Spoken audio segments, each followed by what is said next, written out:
This is the Justicefighter Podcast. Justicefighter Podcast. With Attorney Gerald Griggs. Attorney G.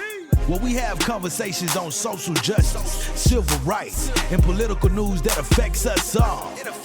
Let Attorney Griggs put you on game. Only on the Justicefighter Podcast, y'all. What's going on, y'all? It's Attorney Gerald Griggs here on the Justicefighter Podcast, here on the Justice Media Network. And wow, we have an awesome guest that we are going to talk with. Somebody that's a prolific attorney, prolific organizer and activist, has been on the front lines of many of the biggest cases that you've seen in media and social media. It's an honor and a privilege to have Angelo Pinto to have a conversation here on Justice Media. Let's give him a warm welcome and warm round of applause.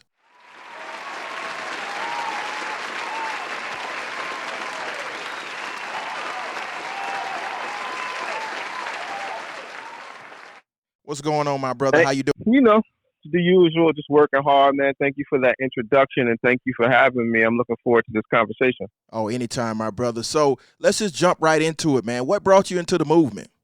Wow. I mean, I think, I always was a person, I think, even as a young person, who cared about what was going on with folks. And actually, I was always doing, like, community work. I remember when I was a teenager and when I was in college. And actually, my first year of college, I was at Norfolk State University at HBCU in Virginia. And it was there that I learned about what they were referring to as the prison industrial complex. Mm-hmm. So I had known a lot of people. I had family members who've been incarcerated. My brother was incarcerated as an adult when he was a teenager in New York State. And, I had a lot of friends who were suspended, pushed out of school, and pushed into, jail and prison. But I didn't know that it was an actual phenomenon. I just thought it was something that was happening. I didn't know it was an epidemic of sorts. And when my first year in Norfolk State, and I learned about kind of this prison industrial complex and individuals who were being incarcerated and the ways in which our communities were targeted, it kind of, set the light bulb off in my head that made me realize that this was something that I should be thinking about and working on. And over the years after that, it just really became something that perfectly aligned, I think, with my life purpose. And I really just couldn't get away from it and just kind of stayed on track working on these issues until now. Well, that's awesome, brother. What year did you graduate from Norfolk State? Well, I actually transferred from Norfolk to Clark Atlanta, and I got out of Clark Atlanta in 2005. Okay, so HBCU through and through, man. We're so proud to support the HBCUs and the great work that so many of their alums have been doing. So, man, that's a great thing. So you felt that yearning, that pull towards social justice, but you also felt the pull towards the law. What made you want to, go to law school and become an attorney? The thing, I had always said I was going to be an attorney. I don't know exactly why. And I remember reading the autobiography of Malcolm X and him saying that he wanted to become an attorney and his teacher telling him he couldn't and he should pick something that was realistic, of course, because he was Black. And for me, I always thought about what it would be or what Malcolm would have been like had he been an attorney, right? Wow. So for me, I was like, dang, what kind of attorney would Malcolm have been?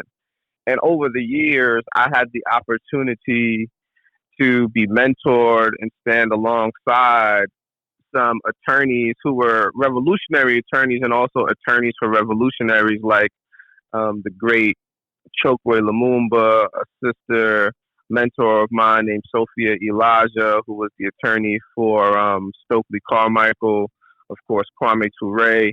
So it was really in the vein of what revolutionary community lawyering would look like and, really thinking about the individuals, particularly, like the Malcolm X's of the world who wanted at one point to take on that profession and for whatever reason did not, and really trying to hold up and push forward that legacy.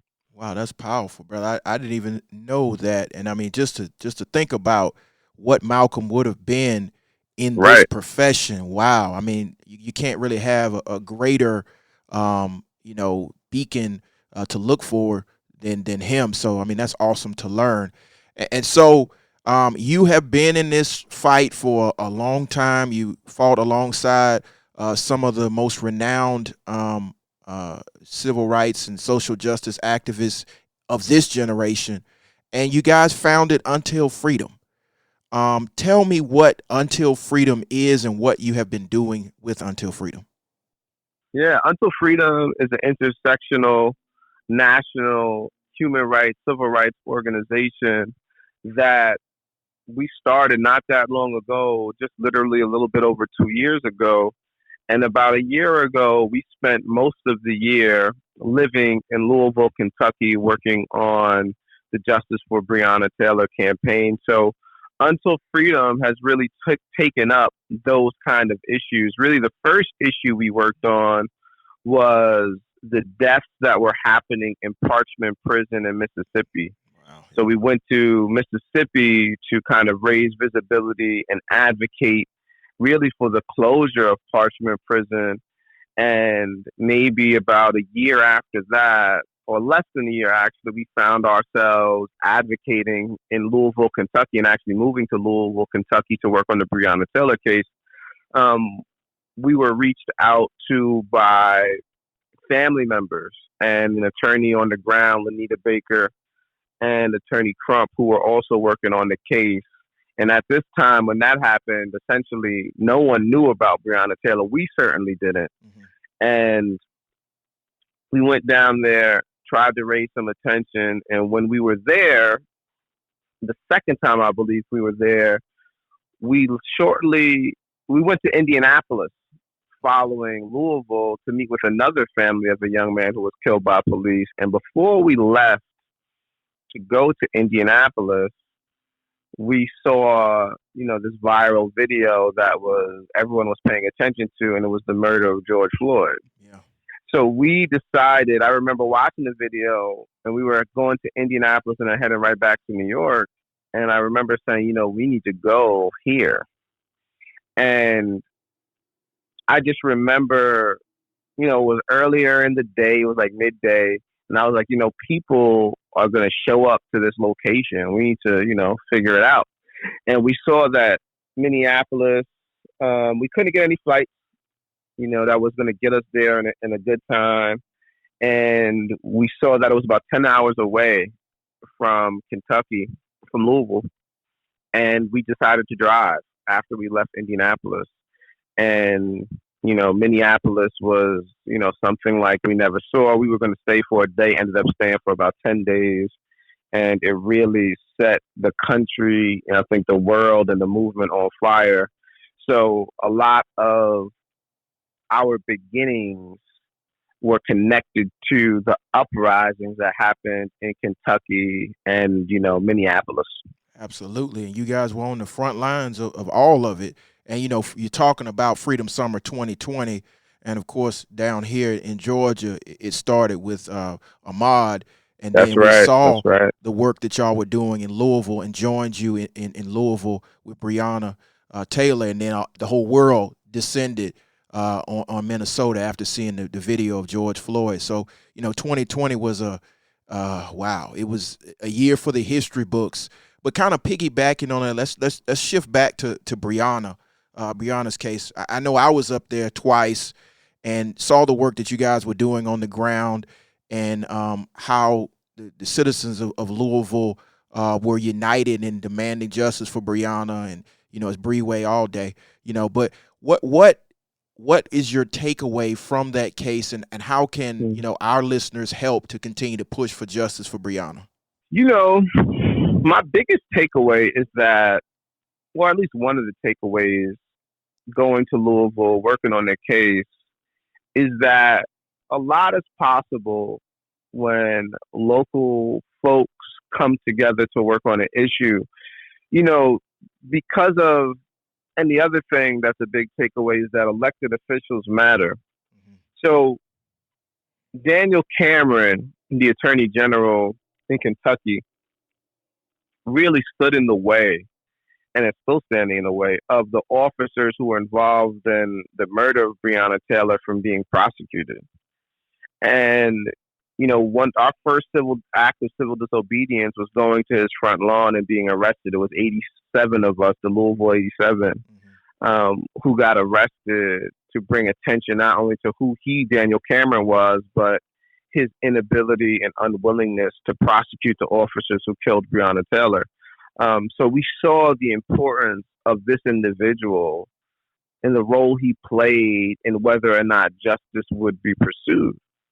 The other piece, even though the officers were not prosecuted, was that, of course, there was a civil suit, and it was a landmark civil suit in that, the settlement was one of the highest settlements we've seen, particularly for a Black woman who was murdered by police. But the other piece that was really integral was that there was legislative and local city change placed into the legislation.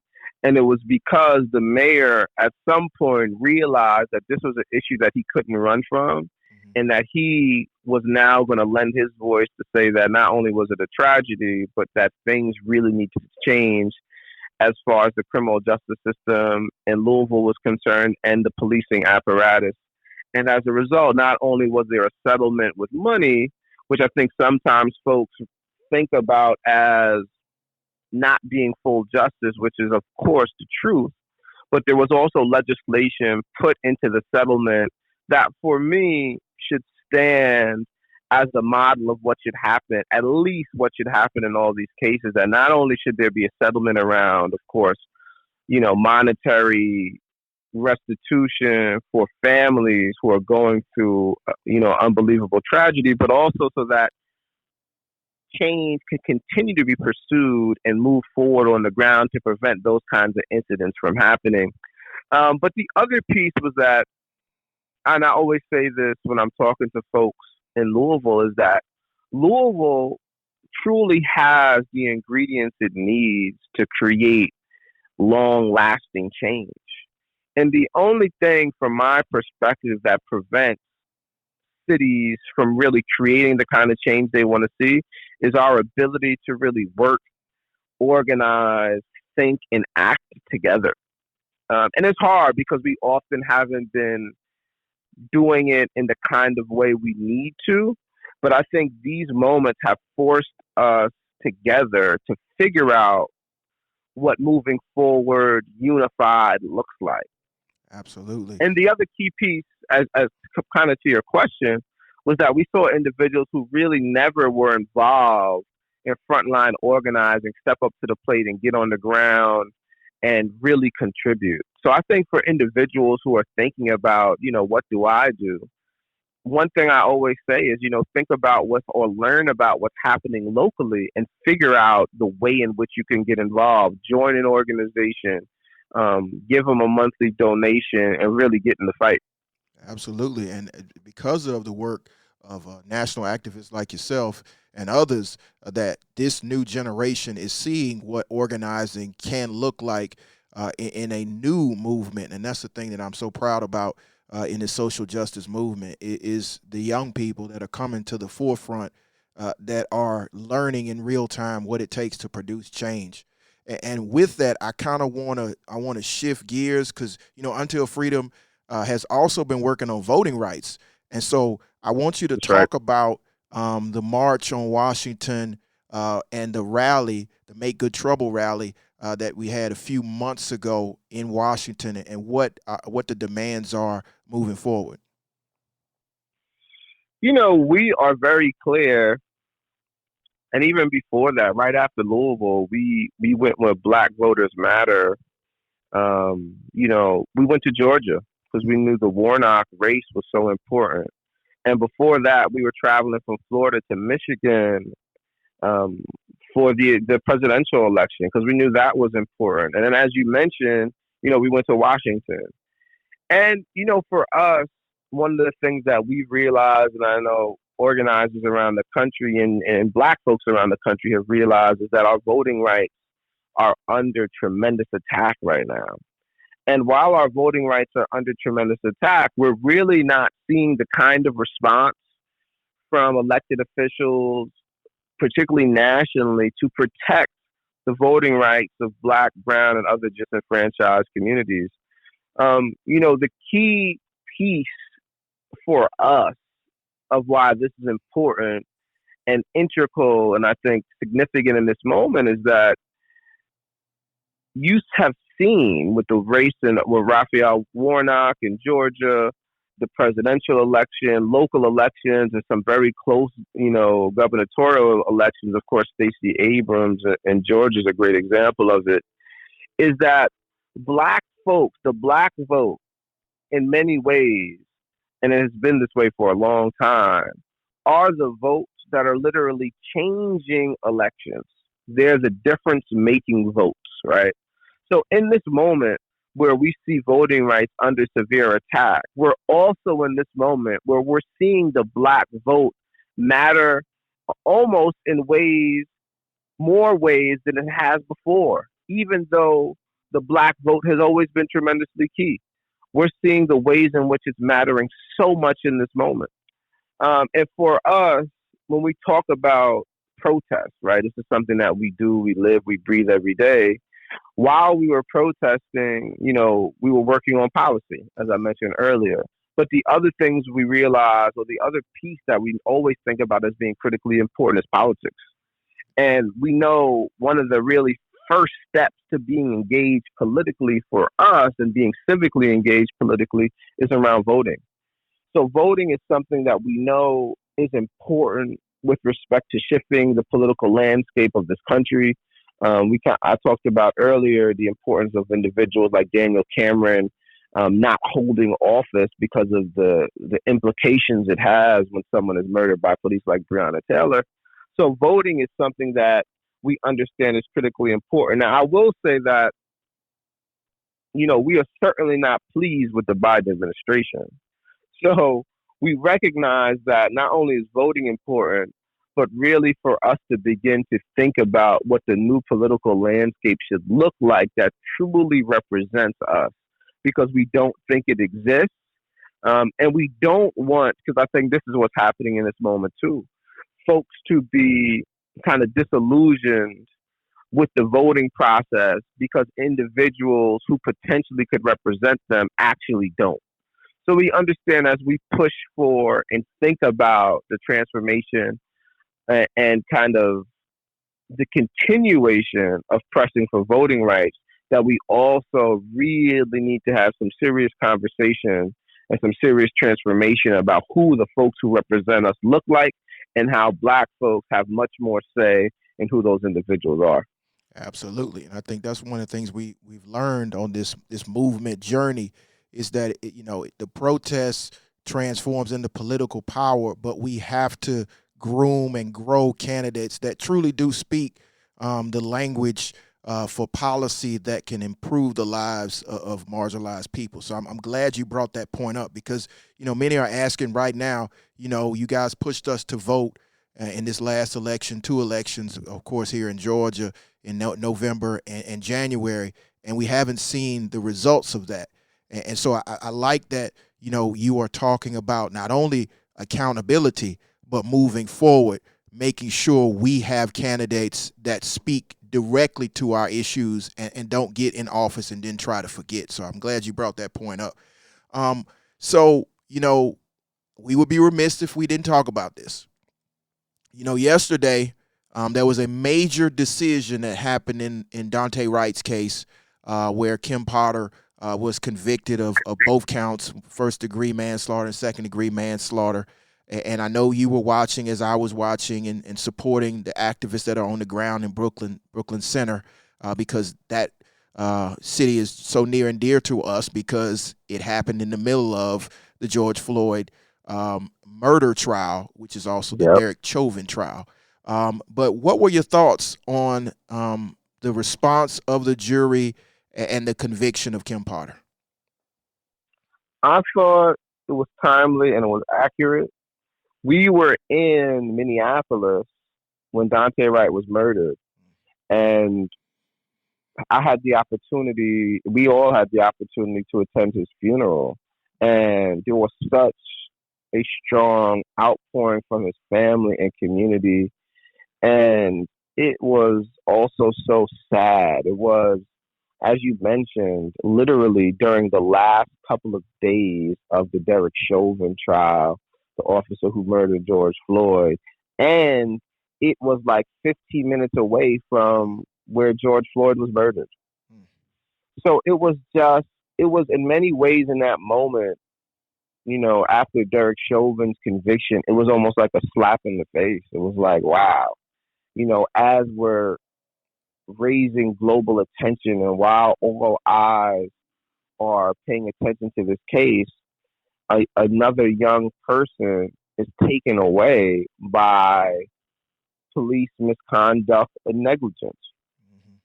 So to see, Kim Potter now found guilty, of course, is a huge relief.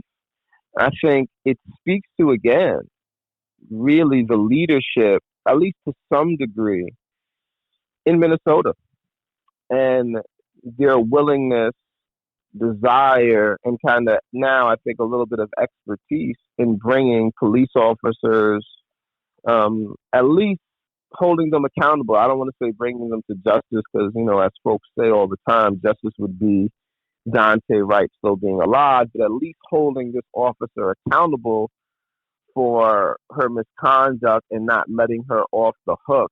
I think it also, I'm very cynical and sometimes pessimistic around the system and how it works and what it gives to folks in these moments. But I will say, and folks have been pushing me on this, and I think it's true, some of these cases really mark some changes. Now, I will not go as far as to say that the system has changed, but I will say that some of the public pressure and I think visibility in these cases have shifted the outcomes in ways that, we haven't seen in a long time. And while I wouldn't call it system change, it is certainly at least a move in an alternate direction that I think many folks are happy about. I think a tremendous amount is still left to be desired. Of course, individuals don't want to find themselves in these cases to begin with. But I think it's something that we have to pay attention to and probably more importantly, really leverage for the kind of change and system shifts that we want. So it'll be interesting to see sentencing. It'll be interesting to see how the community responds to what happens in the aftermath of the trial. And someone mentioned to me yesterday, interestingly enough, and I'm not sure how true this is, but that the trial of the officer who killed Rayshard Brooks is on the way too. So a lot of trials for a lot of officers who have murdered folks in the past year or two, we've kind of been witnessing unfold. And for the most part, we have seen some outcomes that I think folks were unexpected and that have brought some closure, at least to families and communities. Definitely. And I completely agree with you. I kind of saw Kim Potter's conviction coming, and I do see a change coming, but it's not systemic change that we are demanding. And I think that people need to stay focused and realize, as you said, in 2022, Garrett Rolfe, who was the officer who killed Rayshard Brooks, will be tried. We don't have a date on that yet. We still have the sentencing of Travis and Gregory Michael and William Roddy Bryant, which is January the 7th. So we get another opportunity to watch and see if they will get a maximum sentence under Georgia law. And then, of course, you have the sentencing of Kim Potter, which will be in February. But I definitely agree with you that there is movement, and it's because of activists and families that are putting pressure directly on the system.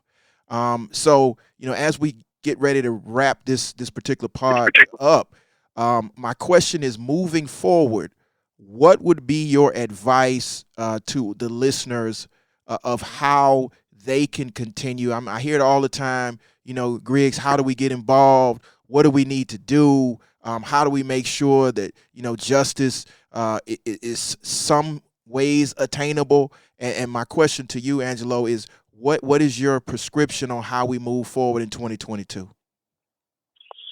Well, as I said, alluded to earlier, stay involved. If you're not, get civically engaged in what's happening in your local community, not only with respect to getting on the front line of these protests, but understand what's happening at the school board, at your local, city council and local legislature, and understand what's happening nationally as well. And get involved, join an organization, become a member, and tune in to what's happening in the movement and figure out the ways you can contribute on, if not a weekly basis, at least a monthly basis. The other thing that's really important this year, and I recently learned about this and have been kind of recently studying the history because it was something I didn't know, is that in 2022, it's the 50th anniversary of the first National Black Political Convention that happened 50 years ago in Gary, Indiana, and was really a historic moment where, at the time, Black nationalists and a lot of Black elected officials came together to really put together a Black agenda. The other thing that was really at the forefront of the conversation was whether or not they created a Black political party and what kind of Black political apparatus, if not a political party, would come out of this convening. And I've been lucky enough to find myself participating with some other really great individuals around the 50th anniversary of the Black Political Convention that will be happening in Newark in April. And it's being hosted by Mayor Ross Baraka, who is a very innovative mayor in Newark, New Jersey, the son of Black nationalist and world-renowned poet Amiri Baraka, as well as Antar Lumumba, who is the mayor of Jackson, Mississippi, son of another renowned attorney, activist, nationalist, Chokwe Lumumba, who was formerly the mayor of Jackson, Mississippi. And I'm looking forward to this convening because I think we are in a moment as Black folks where we have to really think about what our political destiny looks like, where we have to really think about what kind of political formation and political agenda will really speak to the needs, desires of Black folks. And more importantly, also chart a way forward and build some systems that will allow us year after year to really politically get what we deserve and desire in this country. So for folks who are asking, in 2022, what do? I would say learn about the first National Black Political Convention and figure out a way that you can get involved, whether or not it's coming to Newark, putting together a team of folks to come to Newark, or just participating digitally in the Newark Convention, because I believe it will be historic and it'll be one of the ways in which Black folks will have an opportunity to really chart a way forward that we haven't in some recent years. So I'm looking forward to that. Yeah, that's awesome. That's first I've heard of that. So if people want to participate, and hopefully this pandemic will have subsided, how can they participate and how can they come, or is there a way to watch it via live stream or something like that? They're still working out the details. It will definitely be, live streamed. But right now, I think in Newark, they have room for 4,000 or 5,000 individuals to attend, at least in person. I know the first one, there were 10,000 individuals, so more folks than they planned had come. But I believe you can go to the website for the National Black Political Convention, Google it, and you should find, I think it's www.nbpc.com, and you can find out more information, and there should be a way to sign up onto the mailing list to be updated for what's to come. We haven't worked out all the details around whether or not there will be kind of state delegations and those details, but the details around ways to really get involved and get engaged will be forthcoming. And one of the things that I'm doing, and I would suggest to folks do in this moment, is just familiarize yourself with what happened in Gary 50 years ago. There's a documentary that you can find online called Nation Time. There are a number of books that have been written about what happened in Gary. I'm currently reading The Defeat of Black Power, which is a great book about it. So, get involved, learn, and come out in April. Definitely. And so how can people stay tapped in with you? How can they support you? How can they follow you as you continue on this freedom struggle? Follow me on Instagram at Angelo Pinto ESQ. Follow me on Twitter at Angelo Pinto 720. Follow Until Freedom on Instagram as well as online. We are in many ways planning out our 2022 agenda as well. So stay connected to us, stay engaged, and we'll see what 2022 has to hold. Well, brother, we appreciate you coming in on the pod, all the work that you are doing. Know that here on Justicefighter Podcast and the Justice Media Network, you always have a platform to get your message out, and we just thoroughly appreciate you. So, everybody, let's give Angelo Pinto another warm round of applause here on the Justicefighter Podcast.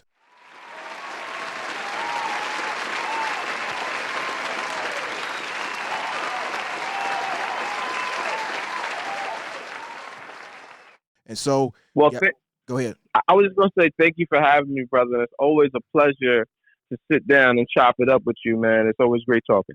Oh, anytime, brother. And like I said, you're always a guest here. You can use this podcast and this platform any way you feel the need to use it. And so, guys, that's another edition of the Justicefighter Podcast. Thank you guys for tuning in on all streaming platforms. Please help us get the message out by sharing on all platforms. You can tell your friends, tell your family that the movement is real, that we are organized, and we will continue to bring you the people that are on the forefront of the movement, both in social justice and civil rights. Tune in, weekly podcast. It's Attorney Gerald Griggs, a Justicefighter, and I'll see you on the next pod. This is the Justicefighter Podcast. Justicefighter Podcast. With Attorney Gerald Griggs. Attorney G. Where we have conversations on social justice, civil rights, and political news that affects us all. Let Attorney Griggs put you on game. Only on the Justicefighter Podcast, y'all.